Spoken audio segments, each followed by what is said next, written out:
දැන් එනවා අශාමික නිශාන් පෙරටුකරගෙන ජයවර්ධනපුර කණ්ඩායම අගනුවර හැඩකාරයෝ විදියට හඳුන්වන අපේ පොබලම එල්ලේ කණ්ඩායමක් විශ්වවිද්‍යාල ඉතිහාසයේ ගත්තොත් පදදින පොබලම කණ්ඩායම වශයෙන් පොබල සටන්කාමී තරග රටාවක් දියත් කරන්න මේ ක්‍රීඩා පිටිය තුළ සුභාශීෂණ එක් කරන ගමන්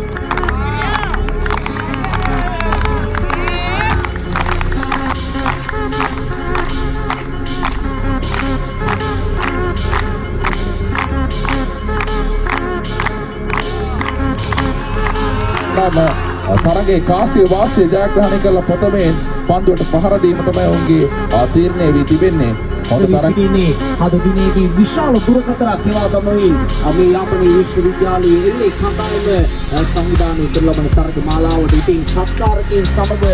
මුහුණට මුහුණ ගැසෙන ප්‍රථම සටනේදී ජයවර්ධනපුර විශ්වවිද්‍යාලයේ කණ්ඩායමේ කණ්ඩායම් නායකයා ප්‍රබල කාසිය වාසිය ජයග්‍රහණය කිරීමෙන් අනතුරුව අද දිනේ මේ යාපනයේ විශ්වවිද්‍යාලයේ ක්‍රීඩා පිටිය තුල ප්‍රථමයෙන් පන්දු